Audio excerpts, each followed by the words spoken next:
नमस्कार दोस्तों, स्वागत है आपका हमारे YouTube channel horror Hindi junction में। आज हम लेकर आए हैं आपके लिए एक और डरावनी और खौफनाक घटना। मेरा नाम संदीप चौहान है। मैं अजमेर, राजस्थान का रहने वाला हूँ।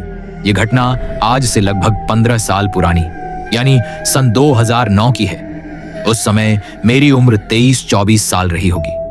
मैं उस वक्त अपनी फैमिली के साथ अजमेर के पुराने शहर वाले हिस्से में रहता था।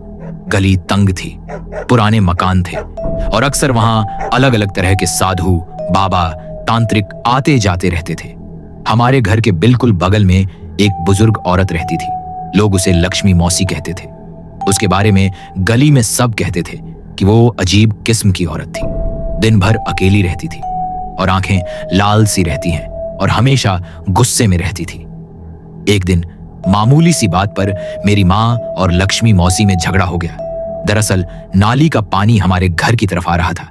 मेरी माँ ने उनसे साफ करने को कहा तो वो भड़क गईं। उसी वक्त उन्होंने गुस्से में कहा था, देख लेना, तेरे घर की खुशियां अब रोएंगी।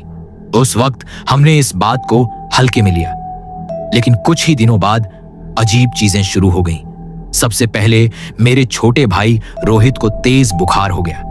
डॉक्टर ने हर टेस्ट किया, लेकिन कोई बीमारी नहीं निकली। दवाई लेने के बावजूद बुखार उतरता ही नहीं था। फिर घर में अजीब आवाजें आने लगीं। रात को दरवाजे पर खटखट होती, लेकिन बाहर कोई नहीं होता। रसोई में रखे बर्तन अपने आप गिर जाते। मेरी माँ जब पूजा करती तो दीपक अपने आप बुझ जाता। कई बार माँ ने महसूस किया कि उनके पीछे कोई खड़ा है, लेकिन पीछे देखने पर कोई नहीं मिलता। मैं पढ़ा लिखा इंसान था। मुझे शुरू में यकीन नहीं हुआ। मैंने सबको समझाया कि ये मन का वहम है, लेकिन फिर जो मेरे साथ हुआ उसने सब बदल दिया। ये जुलाई 2009 की एक बरसाती रात थी। बिजली कई बार गई थी। मैं अपने कमरे में सोने की कोशिश कर रहा था। रात करीब 12:30 बजे अचानक नींद खुल गई। मुझे लगा जैसे कमरे में कोई और भी मौजूद है। हवा भारी और ठंडी थी। पंखा चलते हुए भी कमरे में घुटन थी। मैंने देखा कि कोने में अंधेरे में कुछ पड़ा है। पास जाकर देखा तो मेरे होश उड़ गए। वो एक वूडू डॉल थी, भूरे कपड़े से बनी, जिसमें जगह जगह सुइयां चुभी हुई थी। और सबसे डरावनी बात ये कि उस डॉल के चेहरे पर मेरे भाई रोहित की फोटो चिपकी हुई थी।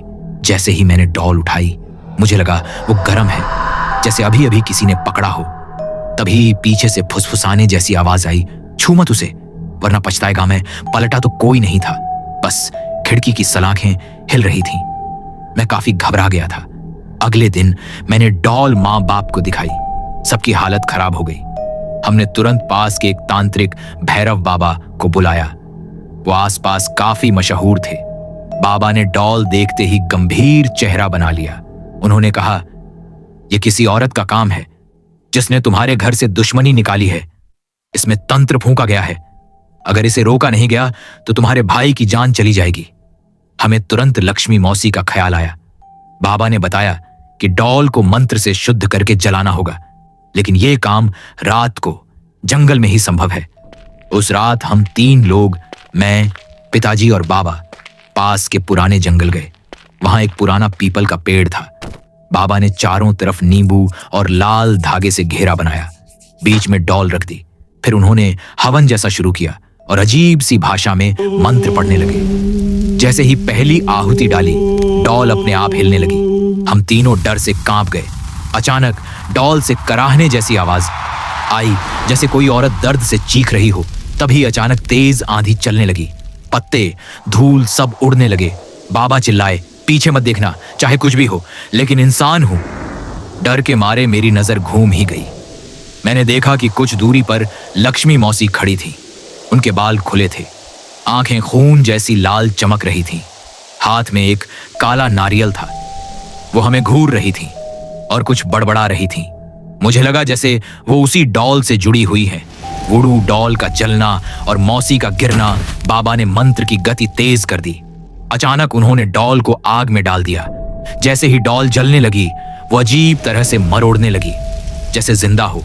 और उसी पल दूर खड़ी मौसी जमीन पर गिर पड़ी। वो जोर जोर से तड़पने लगी। आंधी थम गई।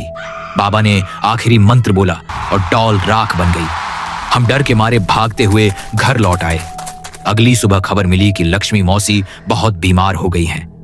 वो कई दिनों तक बिस्तर पर पड़ी रहीं। धीरे धीरे उनकी तबीयत और बिगड़ती गई और कुछ ही महीनों बाद उनकी मौत हो गई। हमारे घर का माहौल भी धीरे धीरे सामान्य होने लगा। मेरे भाई का बुखार उतर गया, आवाजें आनी बंद हो गईं। यह घटना 15 साल पुरानी है, लेकिन आज भी मैं उसे याद करके कांप जाता हूं। उस रात जो मैंने देखा वो किसी सपने जैसा नहीं था, बल्कि असलियत थी। मैं आज भी मानता हूं कि इंसान की सबसे बड़ी दुश्मन नफरत है, और अगर वो नफरत तंत्र मंत्र का रूप ले ले तो किसी की जिंदगी तबाह कर सकती है। वूडू डॉल को जलाने के बाद हमने चैन की सांस ली, लेकिन उस रात का डर मेरी हड्डियों में अब तक बसा हुआ है। मिलते हैं फिर एक नए दिन, नए किस्से के साथ। धन्यवाद।